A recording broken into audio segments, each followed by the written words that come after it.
उनका क्या राय है हमारे लिए, वो बात रखेंगे।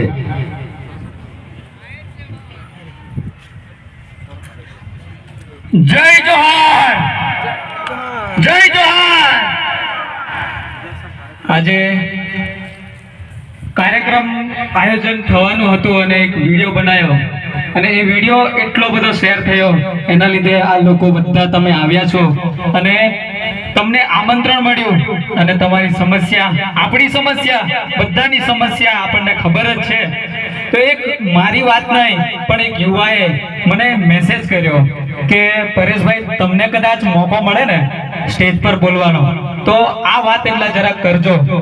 ત્યારે એની વાત હું કહેવા જઈ રહ્યો છું કે નર્મદા વિસ્થાપિત જે તે ટાઈમે નર્મદાનું વિસ્થાપન થયું, આજની તારીખે પણ ત્યાંના ઘણા લોકોને જમીન નથી મળી, આજે પણ એ ધક્કો ખાય છે।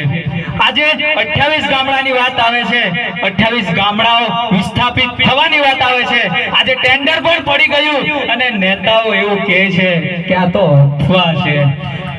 અરે અફવા નથી, ટેન્ડર ની અંદર લખેલું છે, આખું ટેન્ડર 88 પાનાનું મેં વાંચેલું છે।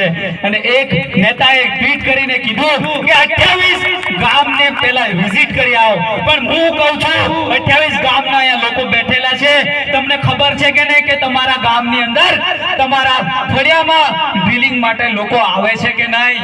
આવે છે ને? તો આ વાત ખોટી કઈ રીતે કહી શકે?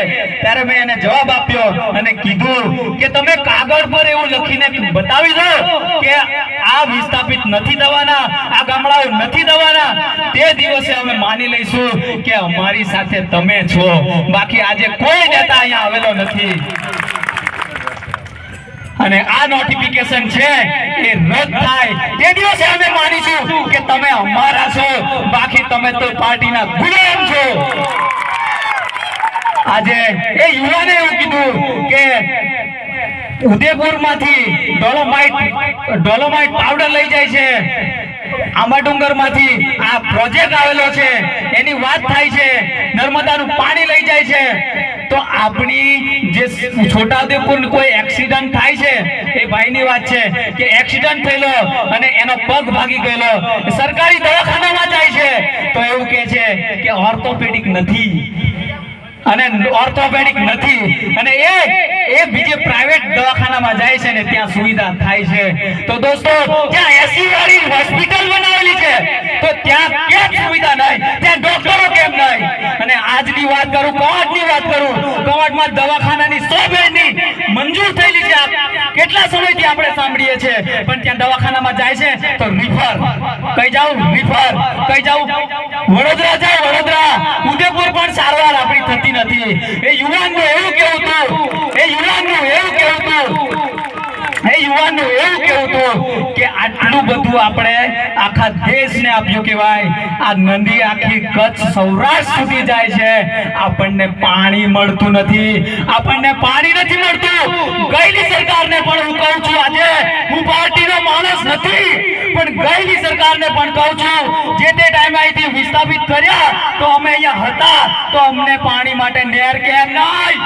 આજે સવાલ હું કરું છું, એ સરકારને પણ કરું છું અને હાલની સરકારને પણ કરું છું કે આજે આ વિસ્થાપિતની વાત કરે છે, એ 28 જે ટેન્ડર પડશે અને જે માણસ ટેન્ડરને લેશે એના 28 મહિનાની અંદર વિસ્થાપિત કરી દેવાનો એવો જીએમડીસી ની અંદર, એની પોર્ટલની અંદર એવું લખેલું છે, એવો પરિપત્ર થયેલો છે।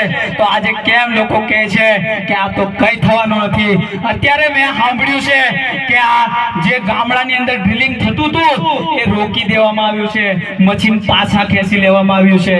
દોસ્તો, સાંભળી લેજો, આ ડ્રિલિંગ ખેંચવાનો મતલબ આવનારી ઇલેક્શન છે, એ ઇલેક્શન પતશે ને તો પાછા આવી જાય, એટલે તૈયાર રહેજો।